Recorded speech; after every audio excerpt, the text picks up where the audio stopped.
In this lecture, I'm going to show you how to manage Windows features and roles on Server 2012. So I'm going to right click on the virtual machine. I'm going to click Settings. And what we need to do first is mount the ISO that we use to install the operating system. So select Storage, click on the disk drive here, and we'll click the drop down and we're going to select the WinBoo Refresh. Okay. Now check the Live CD/DVD checkbox and click OK. All right, so now we want to show the virtual machine. So right click and do Show. And I'm going to hit right control and F to bring it into full screen. All right, so we can see the message up there in the top right saying the disk is mounted, and we can verify it by opening Windows Explorer, and we can see the disk right there. So now we'll close that. And now what we can do is we can either click here, Add Roles and Features, or we can click Manage, Add Roles and Features. Doesn't matter which one you click. Okay, so this is just a little welcome screen. All right, we're going to do a role-based or feature-based installation. Okay, so click Next. And this is a server pool. We only have one server on this network. So we're just going to click test serve 2012, whatever you named your server. We'll click next. And here we can add in any of these features. Now I recommend that you go through and just add different features and see what they do. Try to learn how to work with them. I teach an entire course on Active Directory domain services. There's a lot that goes into each of these little checkboxes here. It's not like you don't just check a box, click next, and then you're done. There's a lot that goes into it.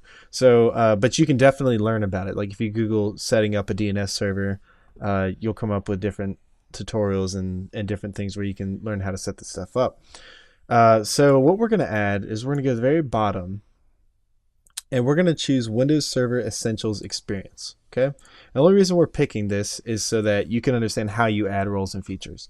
So it's going to pop up and it's going to say that if you want to add this role, you need to add these amount of features. So these features are all, this role is dependent on all of these features. So we'll click the Add Features button. So automatically add those features. We'll click Next, and at this point we can go ahead and choose additional features if we want them, but we don't. So we'll just click Next. Okay, we're going to select Next again. Keep clicking Next. You can read these screens if you're interested, and then here's more role services. Just click Next. Now, on this confirmation screen, we need to specify the disk that we mounted, the Server 2012 installation disk. So what I'm going to do is I'm going to click on Specify an alternate source path. Okay, and this is where we can type in, or we can enter the alternate source path. Basically what we're doing, the installation files for these roles and features are not stored on the server. They're stored on the installation disk. So open Windows Explorer, right click on right click on the CD and click Open, and we'll go to Sources and SXS, okay? Now, this is the path that we need to specify. So right click up here in the navigation bar and right click, say Copy. And we can close this window. We're done with it. And right here in this path, we're going to right click and say paste. Click OK. All right. So now we're ready to install it. So we'll click install. All right. So the feature is done installing. So I'm going to click on close. And we see up here we have notifications. Let's click on this notification. And it's asking us to do the post deployment configuration. So let's go ahead and click Configure Windows Server Essentials. So here we can type in a company name, and I'm just going to type in IT Flea. That's the name of my website. And we will just go ahead and click Next.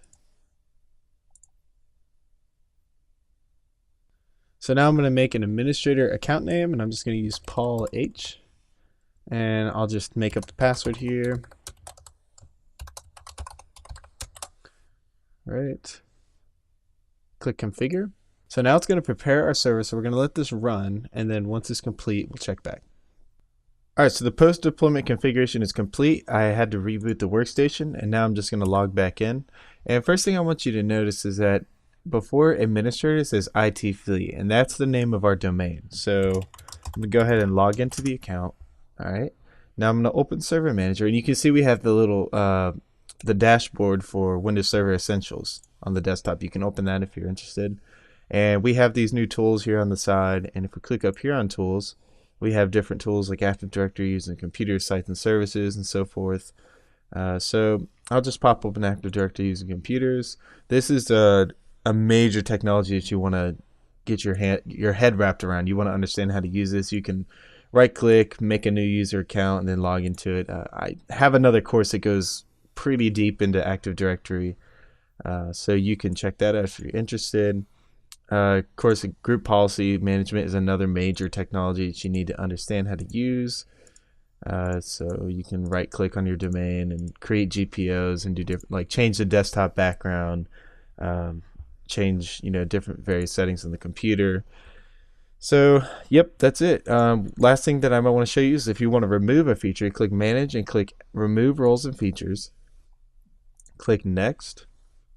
Select Next because we're changing this local server.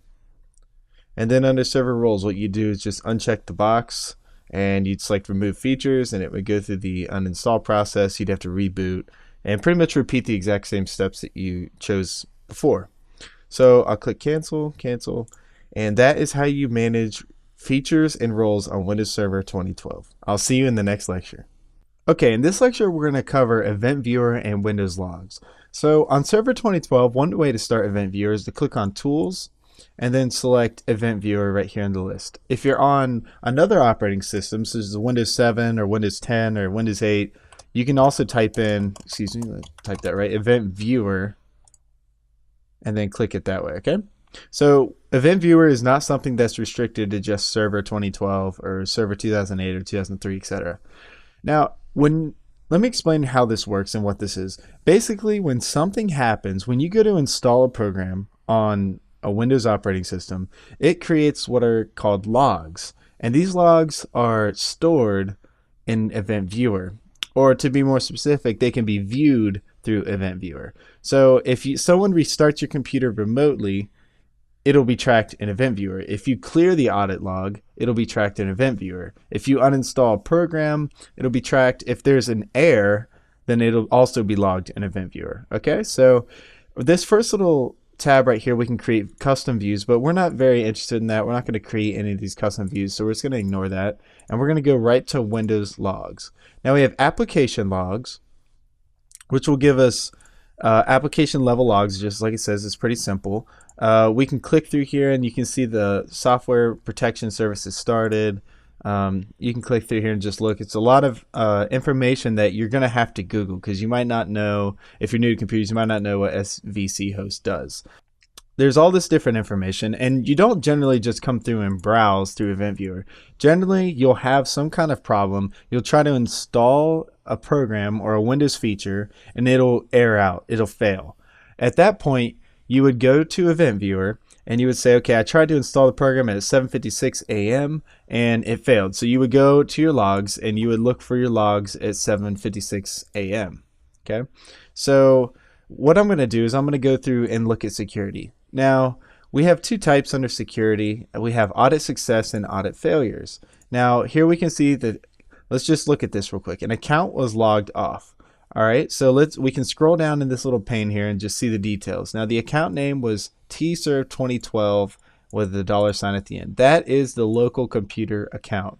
Okay, so nothing big here, nothing wrong, nothing to worry about. It's just saying that the account has successfully logged off. Now, let's see if I can find where we actually log in. Don't know if I'll be able to find that because there's so many logs in here. And you can see up here, it says number of events 44,000, and then it has an exclamation mark. That means there's new events. So if I press F5, now I have all the latest events. Now the second, as you can see, it's already happened. A new log was just created, and I have to refresh again. So 44,755 logs. In a second, there'll be more new logs, and it just kind of keeps going and going and going, and it'll overwrite. See, we got more new logs again. So a lot of times, if you're into the information assurance field or counter hacking, you'll be going through the security logs and you'll be looking for what's called audit failures. And I'll sort this so I can try and get these at the top. Just might take a second. So we can just look through these different things. If we wanted to look up this code, we can Google that code. It'll probably return some results. It doesn't always. Sometimes you'll run into this really ambiguous or obscure error and you won't be able to find information on it. But generally, you can look up these return codes and find out exactly what's going on. There's a task category. The level is information. So, we can go through here. Here's another log on. So something failed to log on. Again, the computer account, for whatever reason, failed to log on. There's a logon ID there. And then we'll have the same uh, sorry, substatus, but you can look up these status codes, or you can Google this substatus code and try and figure out exactly what is causing the issue. And then you would also want to include that it's lsass.exe, lsass. So you can just browse through this information, and we have the setup, which this is mostly in here. It's all the Windows updates that I installed. So you can just see that Windows Event Viewer is just, it basically tracks everything that happens on the computer. Nobody just browses through this stuff. No one looks at this unless they're looking for something specific, whether it's, a hacker intruding your system. You might want to look for, failed logon attempts or something like that. And there's a lot of software that costs thousands and thousands of dollars that will grab all these logs and put them into an interface that's a lot easier to read. Like, for example, we've used GFI Events Manager, where that we would have 500 workstations, and it would go to all those workstations and grab all the security logs, and then we'd be able to review them for all of our workstations, and it would sort and say, hey, this user failed to log in, 5 times in a row. And it just gives you hints on if there's a brute force attack on your network and different things like that. But if you don't have software like that, then you're stuck with Event Viewer, which is much more difficult to sort through the information. So we can see that this is, the update number that installed. It was successful. Target state installed. We have some system logs that we could look through.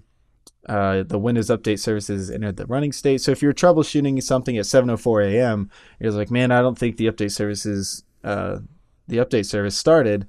Well, you can go through the logs and you can find it here and say, okay, it did start. So we have information level, and then we have, if I sort, we have, let's see, errors and warnings under application. You can sort through all these and try. You're always going to have errors happen. These errors are just happening on their own. I haven't done anything to generate these errors, so you're always going to have some errors. So I wouldn't worry about the errors showing up in the logs unless something is breaking. So if you're trying to complete something and it's not working, then it's time to come through here and find, okay, let's see if I have any errors or warning messages or anything like that. So to clear a log, you can right click and say clear log, and it'll ask you if you want to save the logs before you want to clear it. And it'll save it to some type of log file, but we can just click clear, and now we don't have any events.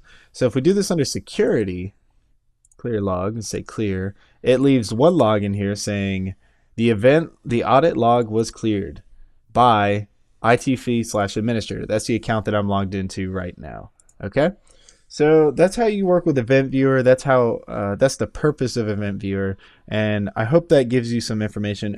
If you run into a problem and you're not getting a good error that you can Google or something like that, it's kind of obscure, then you need to open Event Viewer and you need to start digging in. It's not much fun. It's very tedious, but it'll definitely get the job done and definitely tell you what's going on with your network. So, all right, good job, and I will see you in the next lecture.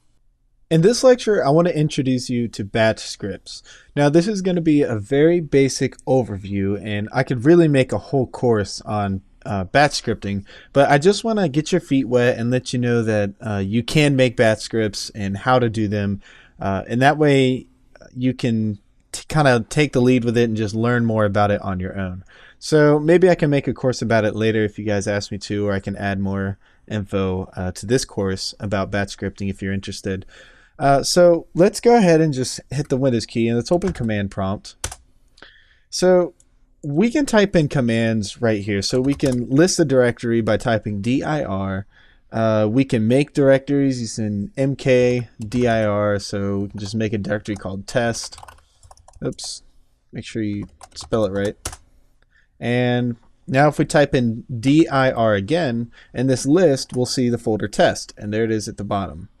Okay, so we could delete the directory if we wanted to. We can echo things, echo hello world, and then it echoes hello world. I guess you don't need the quotation marks on when you're echoing stuff. But we can create a script that would make actions as to create directories and files, delete folders, delete files, or anything that's repetitious. You can write a script called a batch script that will create the directories, delete directories as you need, and do various other tasks. So let's do that. So I'm going to close, and the reason why I showed you command prompt is because it uses the command prompt coding language. So anything you can do in command prompt, you can turn into a script. You can list, your network configuration. If you wanted to write a script that would, quickly do that, you can set your IP and do different kind of things. So it's very broad, the different things that you can do. So I'm going to hit the Windows key and I'm going to open Notepad, and we're just going to make our script in Notepad. So first thing I'm going to do is hit File, Save As, and I'm going to go to the desktop. And the save as type, I'm going to change to all files. Okay, and I'm going to call this script.bat. Now that stands for batch file. So it's important that you're not saving it as a .txt. If I have this .txt and I call it script.bat, it'll end up being called script.bat.txt. So we need the last extension to be .bat, B-A-T. So I'm ready to save that, so I'm going to hit save, and we should see it pop up here on the left. So you can see it has this gear icon. It doesn't have the notepad icon that you see right here. It has this gear icon, so that lets us know that it's saving as a script. So let's start writing the script. So the first thing that you want to know is how to write a comment, because when you're writing code, you might come back 3 months later and not remember what any of it does. So if you write a comment, you can explain what the code is doing. So let's go ahead and just hit 2 colons. And that is how you specify comments. So anything I type in here will not be executed after these 2 colons.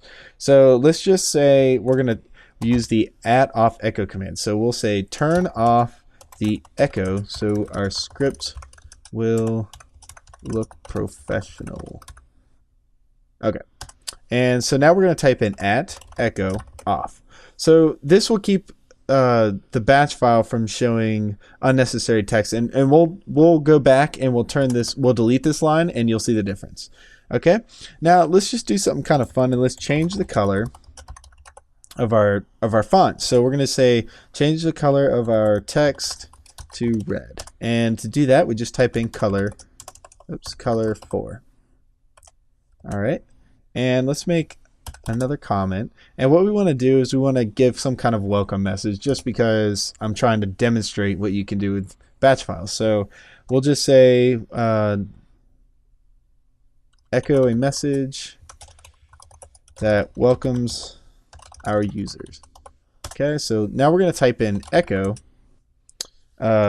welcome to my first script. Okay, we don't need quotation marks, and don't be confused that just because we say @echo off doesn't mean that the echo command will not work. Okay, don't be confused about that. So now let's go ahead and let's get some user input. So get user input and store into a variable. Now what we're going to do is we're going to ask the user to enter their first name, and then we're going to store it into a variable that we can use later. Now let's go ahead and use the set/p and type in the name of the variable. And we're going to call this variable name.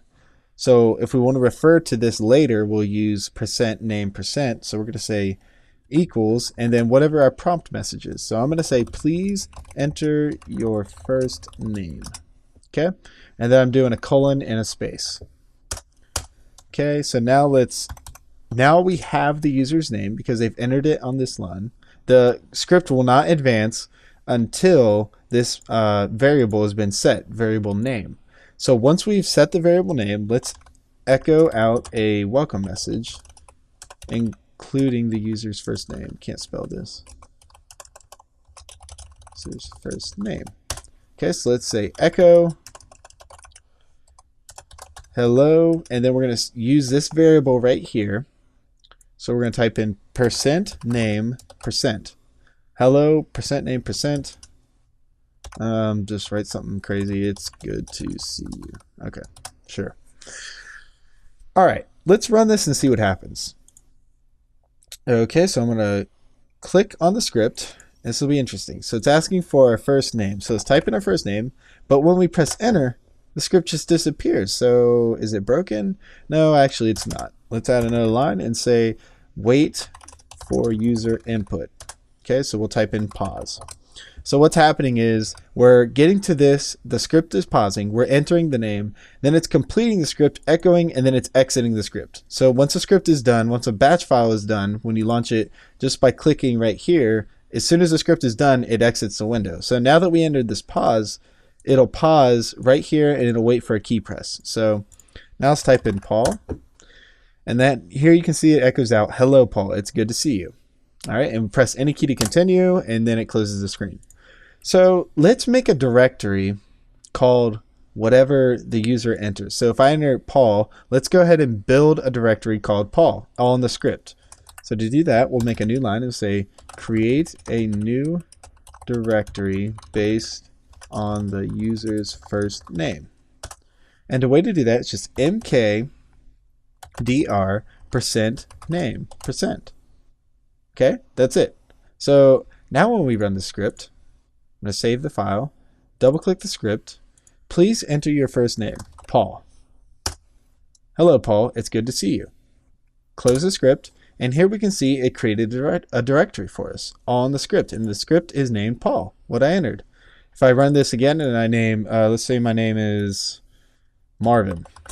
So, hi Marvin, it's good to see you. Now there's a folder for Marvin. So you can see that if I had to make 50 folders for one person, and let's just say name underscore, let's see, pictures. I don't know, I'm just making something up on the fly.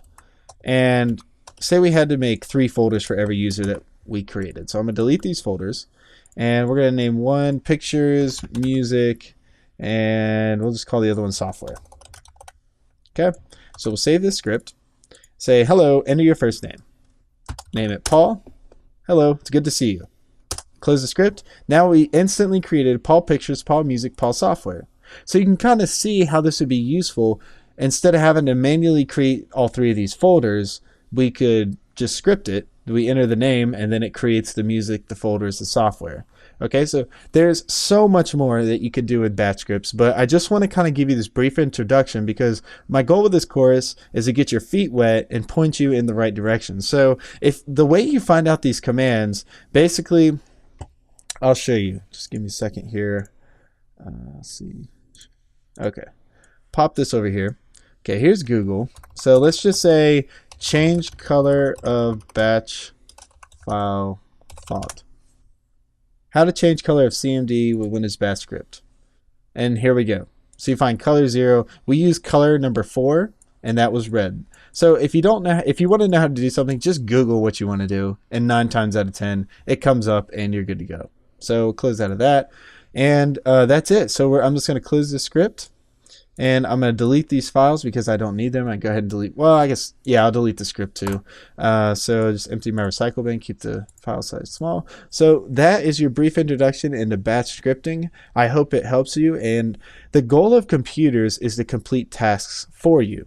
So we're not building, if you have to do something redundant where you have a new user come in, you have to build 3 folders for the user, why not script it and have the computer do it for you instead of doing that task over and over again? Okay, it kind of defeats the purpose of computers. The purpose of computers is automation. So I hope that helps you guys, and I will see you in the next lecture.